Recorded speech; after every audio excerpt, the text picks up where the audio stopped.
All right, Kerry, welcome to the show. How you doing? Good. How are you, Mitko?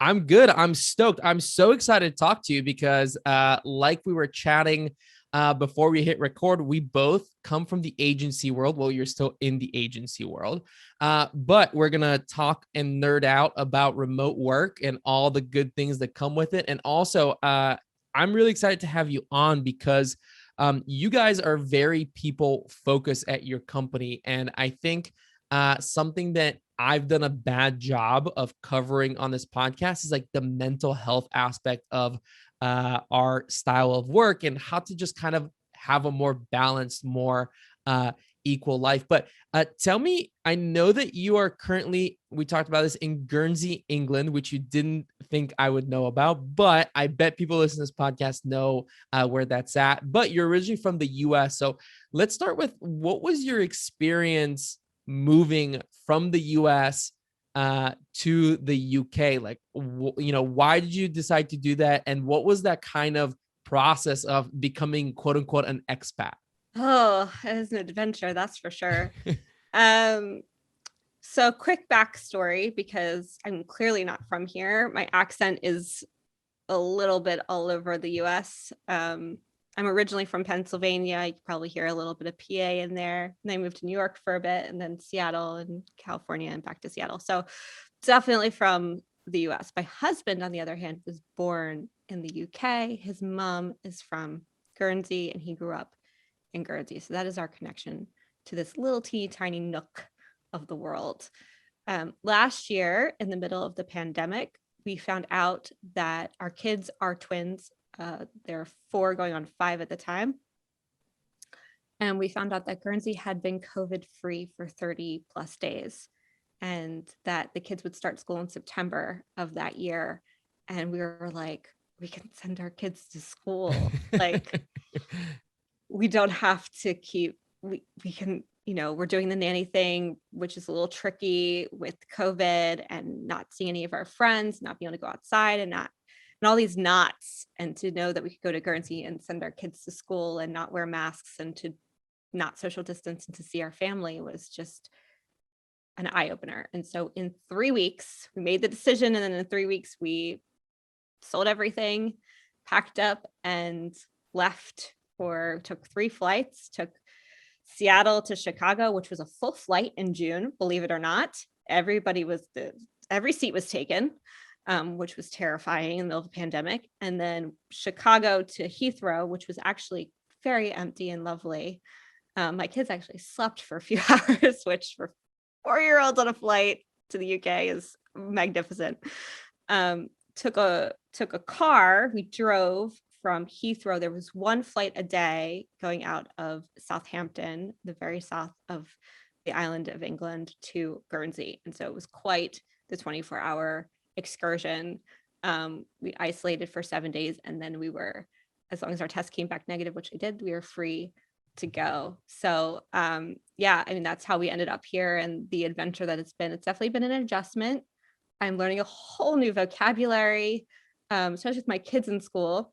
They don't wear sweaters. They wear jumpers. The boys wear jumpers and the girls wear cardigans. There's a difference. Tried to put a and, cardigan on my son and I got in trouble. and then it's not sneakers, it's trainers. Traders. Yep. It's not a cart. It's a trolley. Yeah. So are you adjustment. excited to now be living in the UK and be an expat? Like how do you feel now that you're in this new like lifestyle? Because now it's interesting because you've been working remotely for the last 10 years. Mm-hmm. And you guys, at the agency, MKG agency, you guys have been remote for a while, but now you're kind of like plugging in this other side of like what we do, which is like, the remote work and the travel. So now you're an expat. So how does it feel with that? Um, it's I'm still getting used to it. It's only been not even a year. I'm definitely settling in. I told my husband that I'm a little sad that the novelty's worn off. Like, I drive around and it feels familiar, which is a little sad because it was really fun when it was like, I'm here and I'm in Europe and this is so cool. But it's actually really glorious from a work standpoint because my team doesn't get on until 2 o'clock in the afternoon. Mm-hmm. So I get so much done between not just work, but like life stuff, like the laundry and the housework and the running of the errands. And I got my hair done yesterday. And like, there's so much you get done when your team is not online. The hard part is when you're ready for bed and your team's still going at 100 miles an hour and you're like, nope, not going to check email. Nope, can't do it. Like, I need to go to bed and not be worried it'll be there for me in the morning. And then I can check my email and deal with anything that's happening. But it is that sort of catch-22 of lovely to get things done during the day, but also like, how do you turn off at night when you want to be there for your company? It's tricky. Yeah, that was my favorite part about my wife and I spend quite a bit of time in Eastern Europe during the summers. And like, that was the best part. I mean, there's a lot of good parts about being there, but one of the really great work aspects of working from there is that like I could get all of my things done without Slack blowing up or my emails or like hearing from clients or anything like that. And then, yeah, I mean, I remember there was once when I was at a bar and I think it was like a Thursday or a Friday night or something. So I was like out with friends and like there were like Slack messages coming in. Somebody needed my like opinion or something. Like, well, this is probably not the best time for me to answer this work question, but like, let me figure this out, you know? So I definitely understand that. Now, I know you've been in the agency world for quite a bit. You were working in agencies before you started your own in New York, and then you went out and you started your own agency. But you decided to do your agency remote, even though, as far as I understand, you didn't have a lot of remote experience before that. Why did you decide to kind of build your agency in a remote first way? So the way that it sort of happened is I met my business partner at another agency in Seattle. It was a little boutique agency right in downtown. Him and I were basically running the media part of the digital media part of the company, just the two of us. And there was a company that came in that wanted this agency to run their media, and the agency turned it down because it was small potatoes. But my business partner and I were like, oh my gosh, it's like measurable. Like, we could actually measure. It was a travel site. So, oh my gosh, we could actually know if we spend this much money in advertising, this is how much revenue they're going to get. This is amazing. Like, this, we want to do this. So we pitched it. And at the same time, it was sort of like a happenstance of events. Same time, my husband, who was a developer at the time at Microsoft, got a job at Netflix in San Francisco. And so we were moving to the Valley, and I turned to Mike and said, how do you feel about San Francisco? And he was like, let's go. And so we decided in that moment that if this, regardless of whether this company was going to come down and hire us as an independent agency, we were just going to go to San Francisco and figure this thing out, because working with companies where we could measure their ROI was no better place to do it than the Valley, because they're all tech companies and everything's digital, and we could literally do it, which was just unheard of in all the other agencies we worked with. I worked at General Mills, which is all CPG, which was, I was selling yogurt, can't really measure the ROI of that, right? I did do Microsoft work, but that was a little different, wasn't really necessarily about ROI. And then at this agency we both met at, it was very much like Western Digital, where all their products were sold in store. We worked with a medical company. Again, they're looking for patients. You couldn't measure the ROI on that, as well as a few other products. So it was just like, yes, like the one place we should be is in Silicon Valley, working with brands where we can measure their ROI. And so him and I picked up and moved there. I moved to San Jose and he moved to San Francisco. And if you know anything about the Valley and the way that the train system works, is it's not great. Nobody really wants to take Caltrain for an hour and a half every day. They do, because I don't know why, but they do. I wasn't about to do that. It just didn't make sense for the time we needed to spend on our company versus the time we needed to spend commuting. So I went like once or twice a week to San Francisco to meet up with Mike. But generally I worked in San Jose, he worked in San Francisco. And then we had some clients. So we would meet up with clients. We'd still get FaceTime. Like, there was plenty of ways for us to interact that wasn't in an office every single day. And it's easy with two people, right? Like, you have, at the time we had email, I think we were using Outlook, and then we had we would just do file sharing over email, which then turned to our very first client was box.com. And so we started using Box, and which was a game changer in terms of file sharing. And then we hired our very first employee. And I think this is where it really solidified the remote working aspect. So we needed somebody to run our digital advertising from a PPC standpoint. Mike and I were experts when it came to what's called like site direct or CPM or awareness media. PPC is that pay per click, that's Google, that's paid search, that's Facebook now and LinkedIn, social. And so it's two totally different beasts between you hiring, going to Bloomberg and saying, here's what I want, and then doing all the work versus you getting in the weeds of Google AdWords and running it yourselves. Right. So we hired somebody first as a contractor and then brought them on full time. And he was actually out in Portland. He was a referral from a friend. They were like, Christian Bulk is your person. And he was a dad, and he wasn't going to uproot his life to move to the Valley. And it became really clear as well that not only did we need to work remotely, but we needed to ensure that he had a work-life balance, because it was turning out that we were working these crazy hours. As we all know, as remote workers, especially if you're a solopreneur, chances are you work all day until you fall over in the day. And so when you have a family, you can't do that. And that really solidified the fact that if we were going to do this, we needed to create a work-life balance for Christian and his family, but also for ourselves, because eventually we wanted families and we wanted to know what that would look like. So remote working was both an interesting series of events, but then also a very decisive decision at the end of the day. And I heard that you guys now still only hire people who say they work from home. Can you talk a little bit about why that is? Because many people that are listening are people who are like, I'm homeless. I don't have a home. So would that be like, why do you only look for people who like have a home and they work from like a home office? And is there a specific reason why you wouldn't, like, for example, hire somebody who's like more nomadic in a way? Well, seeing as my business partner and I have moved all over the country and the world, I wouldn't say that Cecily's somebody working from home. The key element there, and I'm sure we've all faced this when we've hired people, for those who have hired people, is that when you hire somebody who's never worked remotely, there is a steep learning curve. And it's not even a learning curve. It's a huge adjustment period.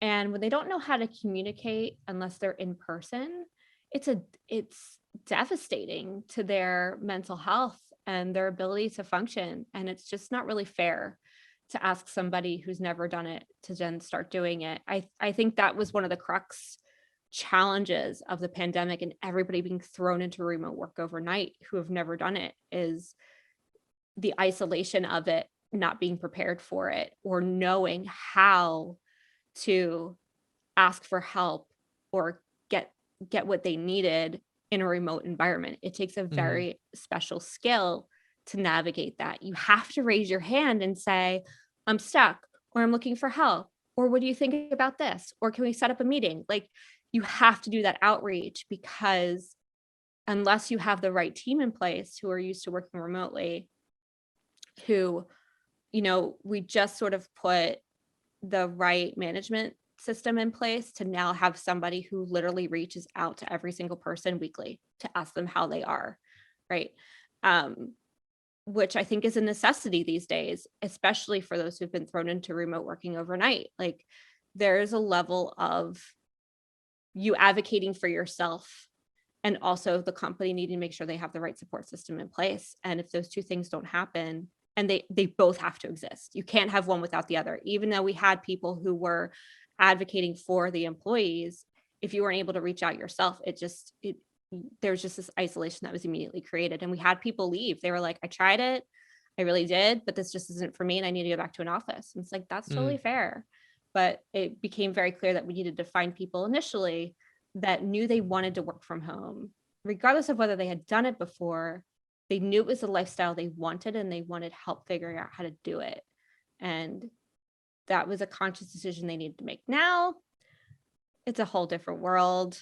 I mean, everybody's worked remotely. I think majority of people are like more of this, please. So, I mean, I think seeking people who want to work from home is very different now. I think everybody's capable of it. I think working for a company who's been doing it for 10 years is going to feel very different than working for a company who had to figure it out overnight. But the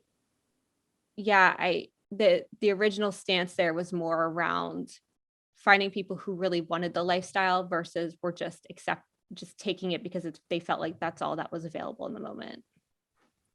Yeah, I've had like an interesting, so I mean, I've been doing this for like quite a while before the pandemic. And when the pandemic happened and all of a sudden everybody was thrust into working remotely, I was like, oh, finally. I mean, it's not a good thing that like COVID happened, but one of the side benefits was like, I was like, okay, great. All of my friends are now going to see what I saw, and now we're all going to be remote together because they're not going to want to go back, and it's just going to be this fun, happy party family, right? But interestingly, I had a non-crazy percentage of my friends, like I'm not going to say half, maybe like less than half, but a pretty decent percentage of my friends who were like, yeah, I'm not about this. I can't wait to go back to the office. And in speaking with them, what I kind of came to realize is that they were either like they weren't getting any of the benefits of remote work, right? Like one of my things was like, you being confined to your home and having to stare at a screen all the time is not the remote work that I know, right? Like this sucks for me too. I don't enjoy this either. You're not getting any of the benefits. But I think the other kind of reason why they had that experience was that their companies didn't do it the right way, right? Like they were kind of like what you mentioned, the companies themselves, the same way that people had to figure out how to work remotely, the companies themselves were like, we don't know what we're doing and we're kind of going to have to figure out. And because of that, they now have like an ill taste or a sour taste in their mouth from working remotely. So if somebody is listening to this who is in this scenario, who is like, I tried it, it didn't really work for me, I don't really see how I could do it long term, how would you recommend that they almost like retry that, right? Like, how would you say, because you mentioned that people who are starting to work remotely for the first time, they almost need to sort of be like walked into it slowly. So what would be your tips for people who are like, yeah, that didn't work out for me during the pandemic, but like, I'm kind of curious, how would I do it the right way? So I think it's a couple things from what I've been hearing across the ether and how remote working has gone for people. I think one is Zoom burnout is real. I think we're all experiencing, I mean, even people who worked for, you said it, Mitko, like we've done the remote work thing forever, but Zoom burnout is a whole new level with the pandemic. And it's because not only are we doing the Zoom thing for work, but we're doing it like I'm constantly on FaceTime with my family. I'm sure everybody's feeling that. And then people feel like they can book. I feel like people feel like they can book more meetings and back to back. And like, no, no, it's not about having more meetings. It's actually figuring out how to do two things. One is what needs to be talked about face to face over Zoom to get to results and what can be done asynchronously. Finding asynchronous communication is huge, and using you have to use a project management software. I know companies who were thrown into remote and we're using like Sheets as a project management software. And I was like, oh, for the world we live in today, the last thing you need to be using is Sheets for project management when you're working remotely. Please, like there's 15 out there, pick one. I don't care which. We use Asana. We've tried a punch out. Asana's what's worked for us. But like it doesn't matter which one you use, but use one. And the reason for that is because asynchronous communication is so seamless within those platforms that if you have something you're working on and it can't get done, then you can tag somebody and you can comment, you can let them know what's up, and then they can come in and figure out how to unblock you. And then you can move on to the next thing while you know somebody's going to come pick up where you left off. Asynchronous communication. Zoom, we use Slack is a big one. We actually moved over to Zoom chat because we were using Zoom for all video conferencing. So having those big, beautiful video buttons everywhere was really helpful. Like when you could see that the people were online, you're like, oh, cool, this person's online and I need to chat about this. I'm going to video them. We're going to figure this out. We're going to hash it out. We're going to move on.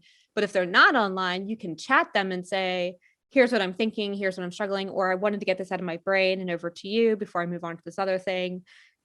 Asynchronous communication just has to be part of your process when you're working remotely, especially when you're dealing with time zones, which I could tell you, working in the UK, 5 hours ahead of the Eastern time, 8 hours ahead of Western, it's necessity. I have people message me at their 1 a.m. I get up the next morning and I get a ton of stuff done. I get back to them, I let them know what's up, and then I get on to my work.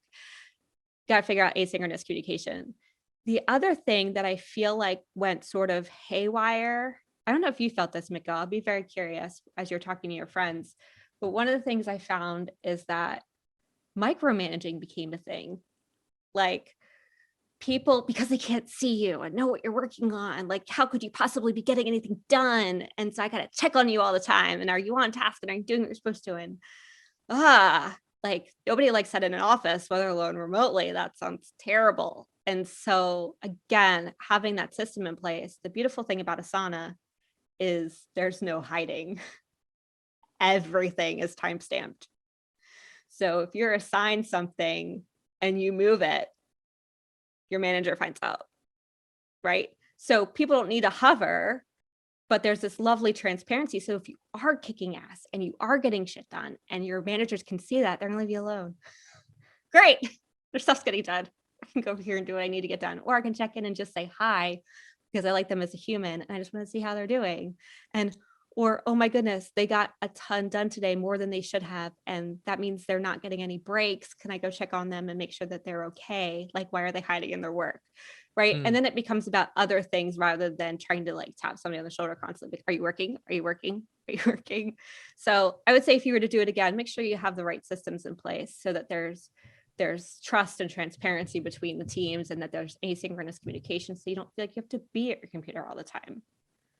Yeah. And I think like if somebody's listening to this and you are somebody who is more of like a remote employee, like I think, Kerry, I think you just like hit a whole bunch of things in terms of like, hey, when you go looking for a job that is remote, ask about these things. Like, yes. Is this a company that's doing these things? If they're not, red flag. There are plenty of companies that are doing things the right way.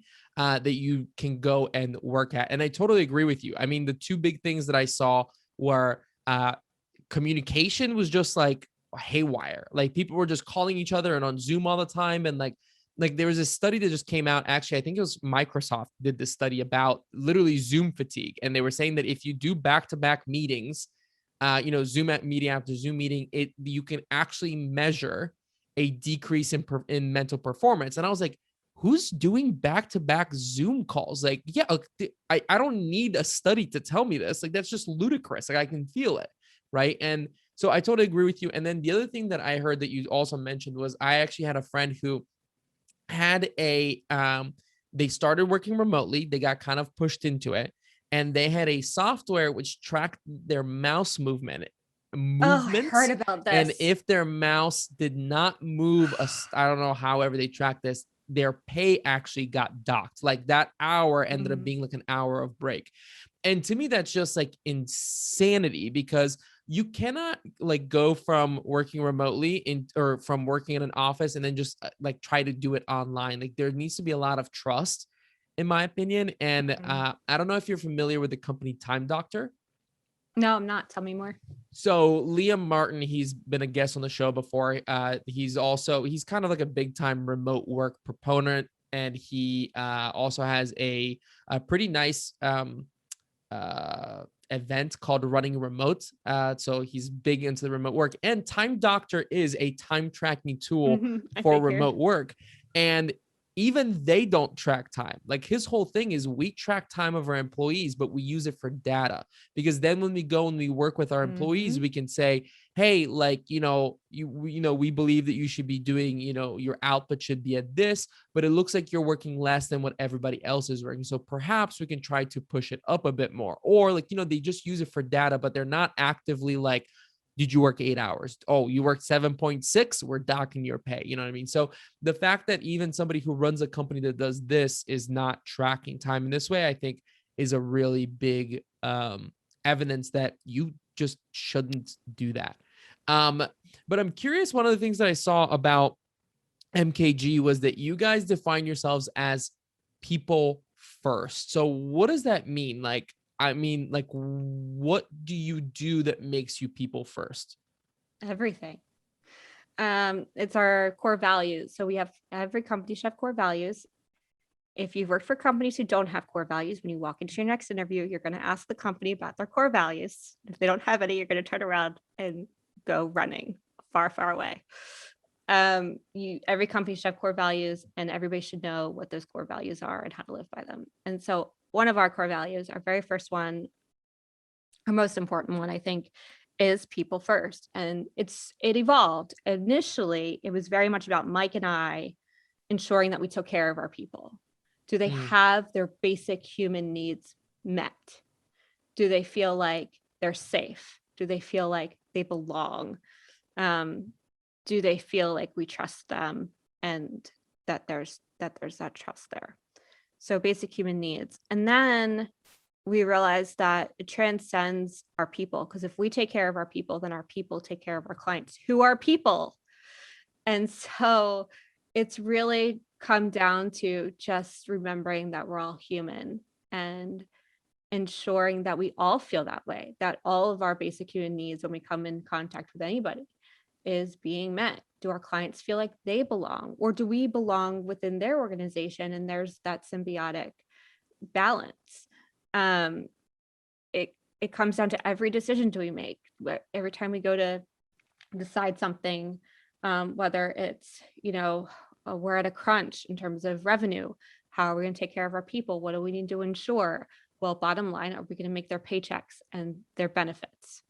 That's got to be, everything else has got to go if we can't do that, right? So it just comes down to remembering that we're all human and that we're all people, and making decisions around that. It is really the core of it. It's extending now. Which is really cool. I just read this book called The Marketing Rebellion: The Most Human Company Wins.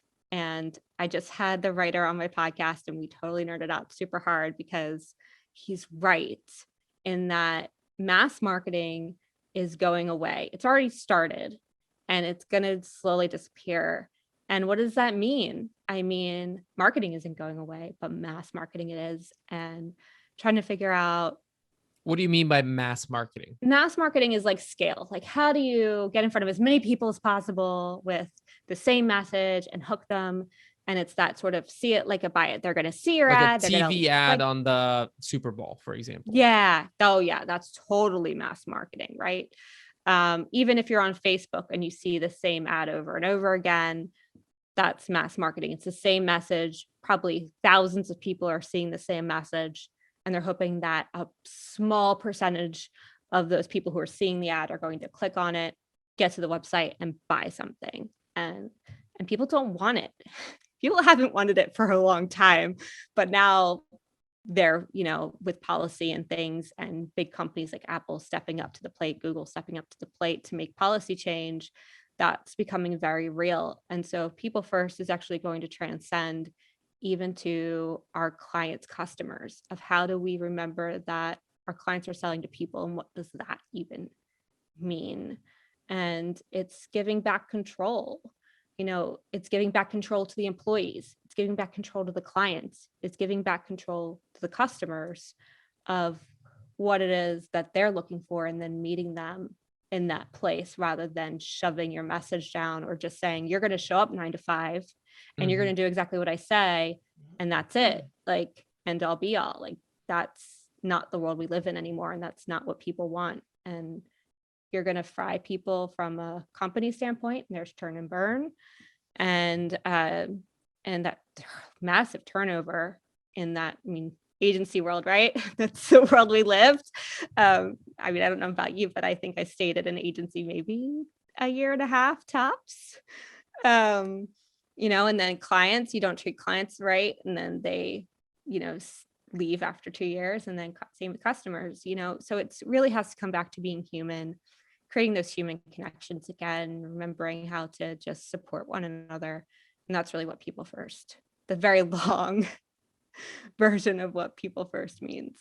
And I saw that in like more concrete examples. Like you guys have, for example, a 12-week maternal and paternal time off. So like if, even as a dad, like you can take 3 months off.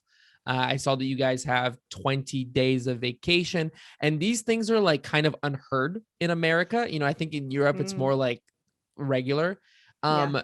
But I think that this is becoming more and more common. I mean, it's great that you guys are doing that. I'm very happy to see that. And I think remote companies are kind of doing that a bit more. Like I think Basecamp was one of the companies that I remember off the top of my head that, for example, like they will pay for their employees gym, and they will pay for their employees like stuff so they can kind of Not like have like anymore.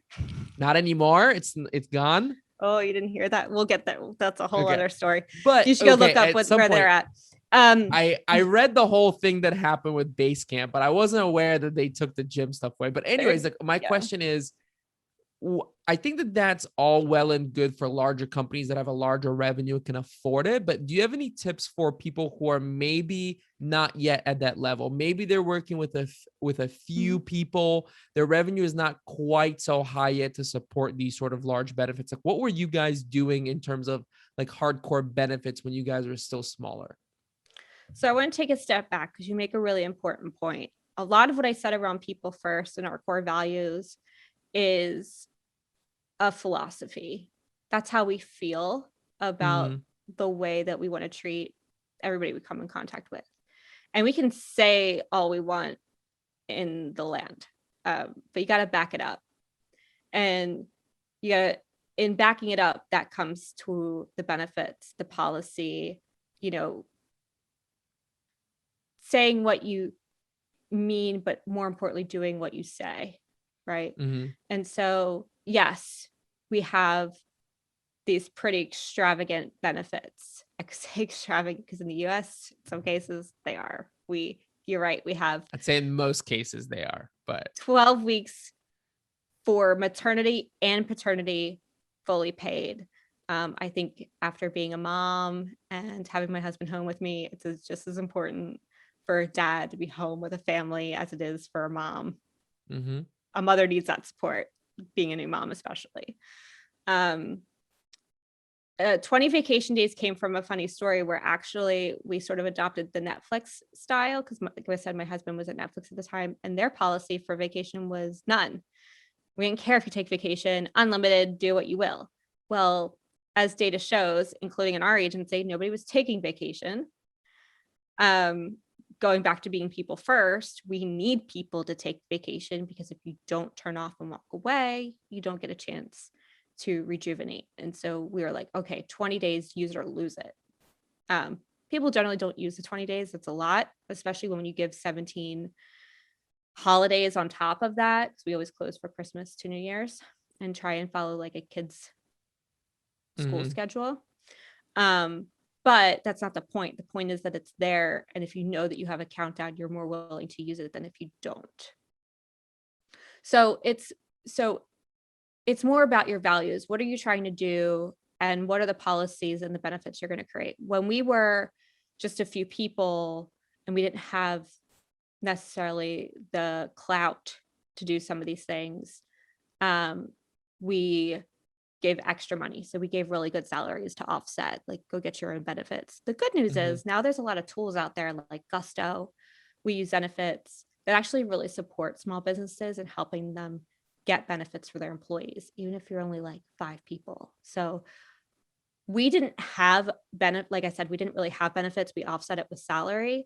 And that was actually bad because then people weren't getting medical and dental, and then they weren't taking care of themselves, and then they would get sick and bad things would happen. So if you can get out there and get at least medical, I highly recommend that's at like the bare minimum of what you do.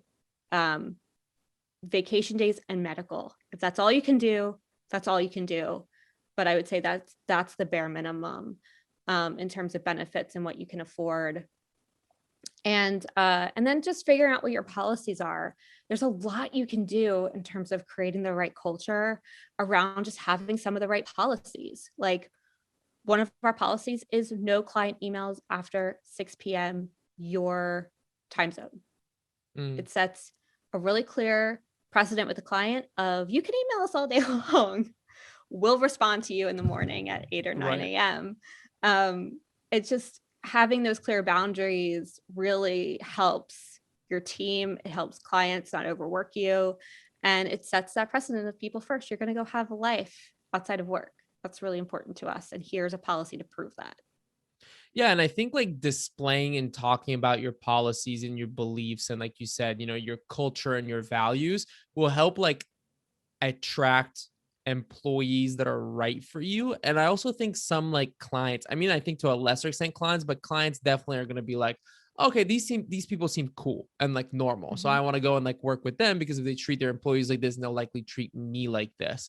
Like one of the things that like with the agency that I was working with was that it was a very entrepreneurial kind of culture where everyone had like side projects. And that was really great because it was okay for you to have those. Not only was it okay, it was supported. So like, the founder was always saying like, hey, like, how can I help with that? He like, there was always this constant help on like, hey, we all work together on this agency. However, let's help each other with our own kind of like side hustles and whatnot. So I love that. And yeah, if you have values that you kind of display and talk about, I think it will attract more of that towards you. But you mentioned mental health a little bit, and this is a topic that I think has been very important for a very long time and hasn't been addressed, but has become even more important now that people have been stuck.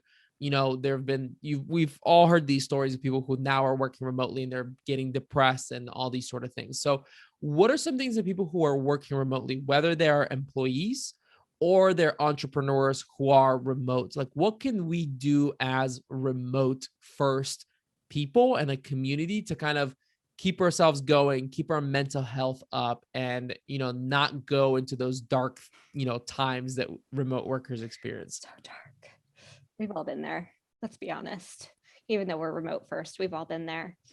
Oh gosh, so many things. And I can't even say that I'm good at any of them, but I try real hard. Boundaries is probably the first and foremost. You have to set clear boundaries with yourself and then with your team and your clients. And by being really transparent with your needs, you'd actually be surprised at how embracing of that people are. Like, yeah, no problem.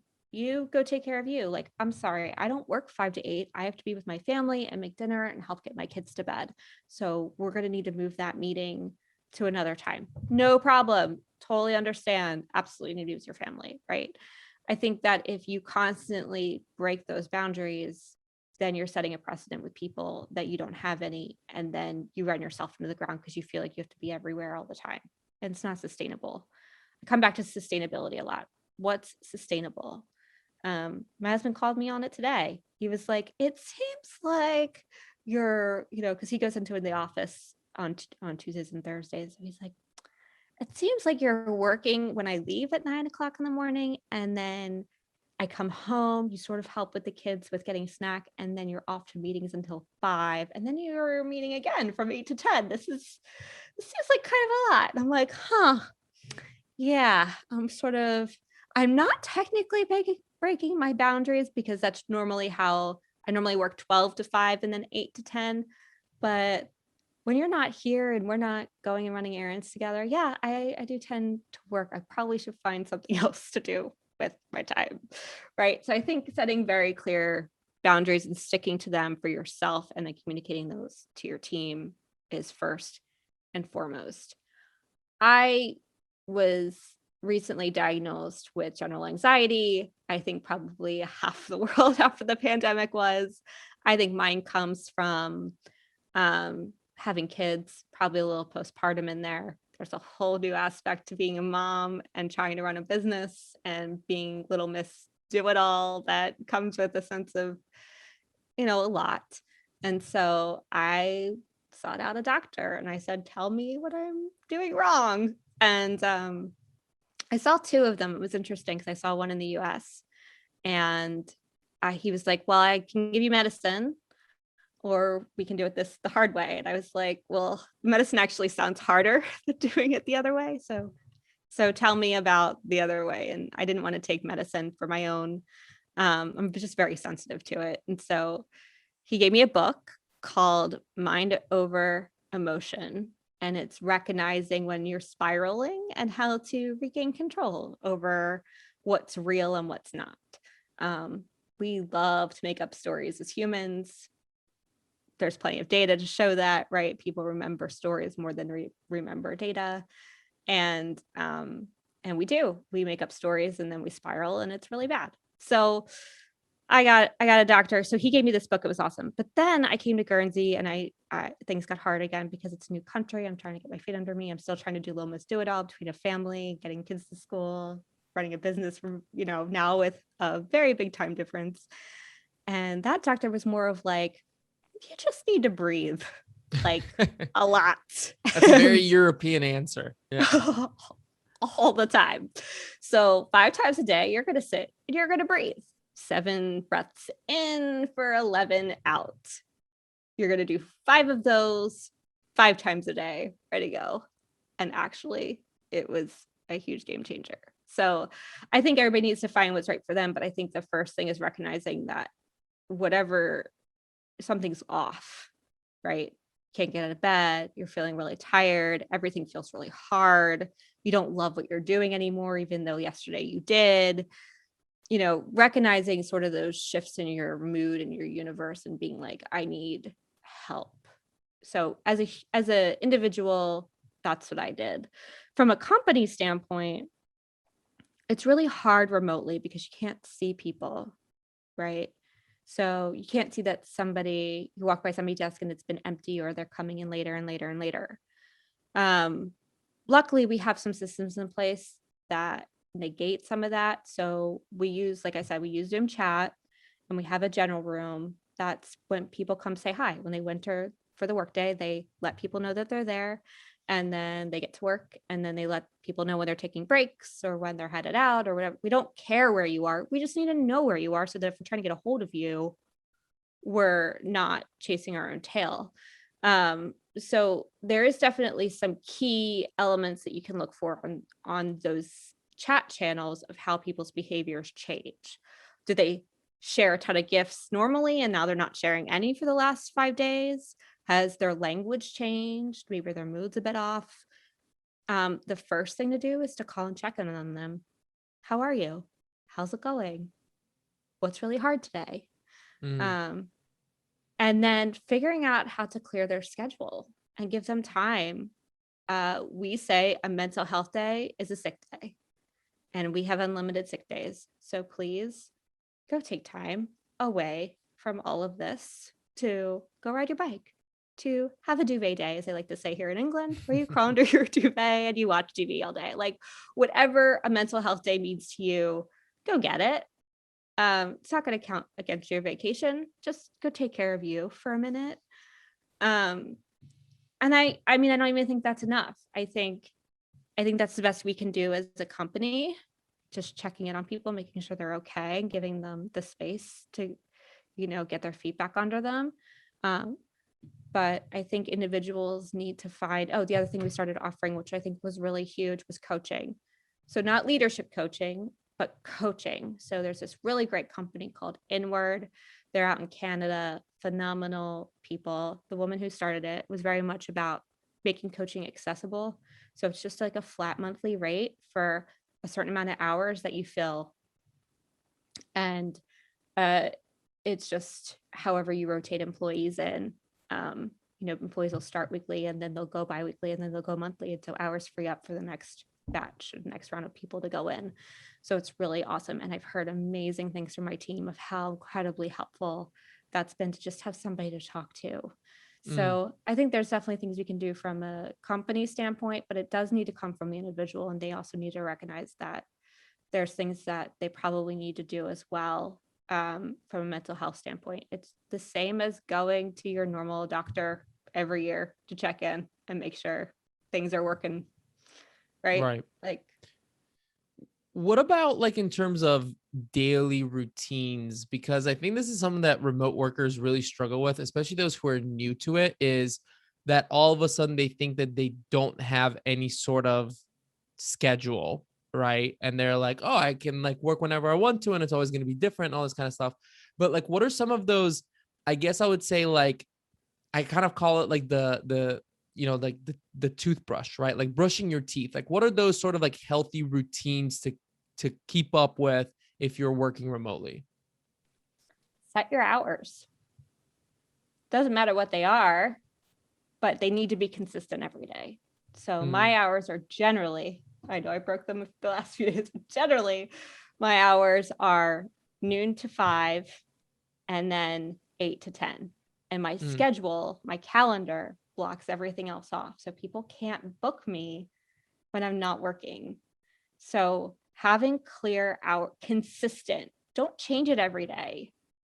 Whatever your hours are going to be, if you're a night owl and you want to work at night, great, set your schedule to be that. If you're like I have somebody in the Pacific Northwest who starts at 12:30 my time, which is like what, 4:30 his time. He's just an early bird. He's like ready to go. So he set his calendar to be from 4:30 to 1:30. So I think it's really, or 12, it's 8 hours to 12:30. So I think it's really whatever you want your hours to be, but set them, be clear, and be transparent about it. First and foremost, set your hours. And then, and I'm really bad at this, so I'm giving advice knowing that I'm still not very good at it, is you got to turn off. So when you're not on, leave your phone somewhere that's not near you. Make your watch not connected to your phone, whatever you got to do to really be disconnected, I think is really helpful. On the flip side, I think it really depends on what kind of life you're living. So like, because I have kids, sometimes I have to run down and see if they're okay. And if I know that I don't have meetings, then I'm like, cool, I have my watch. If anybody needs me, then they'll ping me. And so that gives me a little bit of that flexibility and freedom, but within the hours I set.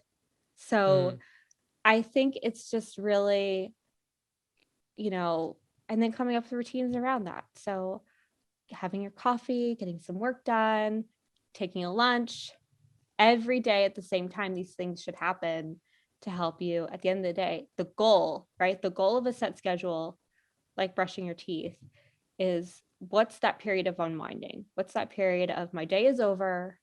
I get to put my computer away. I get to have a life.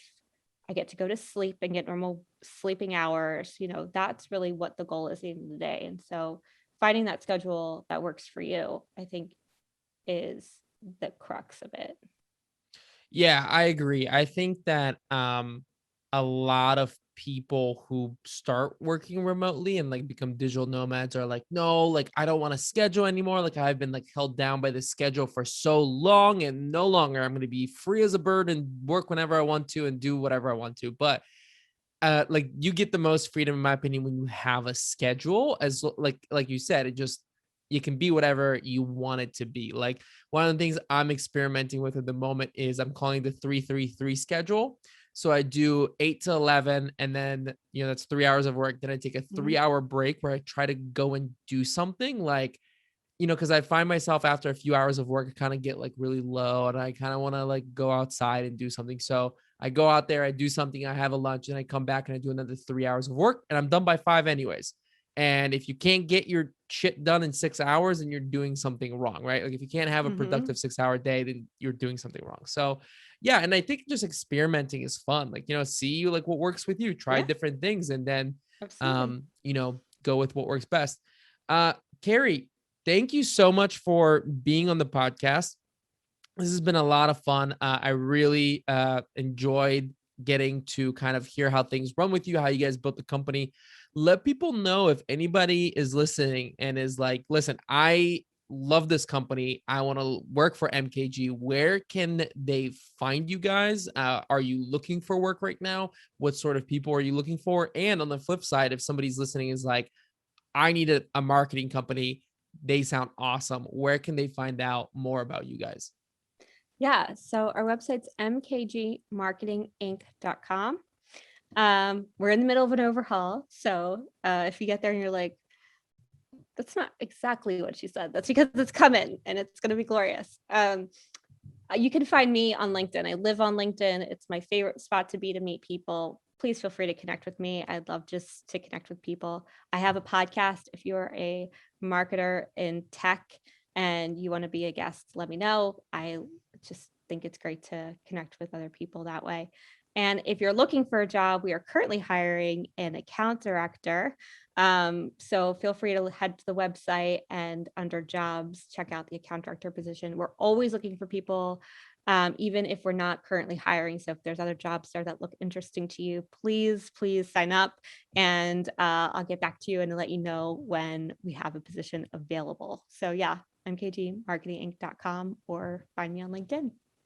Awesome. Well, we're going to have links to all of that in the show notes. So if you're listening, don't feel like you have to remember all that. Just head to the show notes and they'll be there. Kerry, thank you so much for being on. This has been an absolute pleasure. Thank you, Mitko. So good to meet you.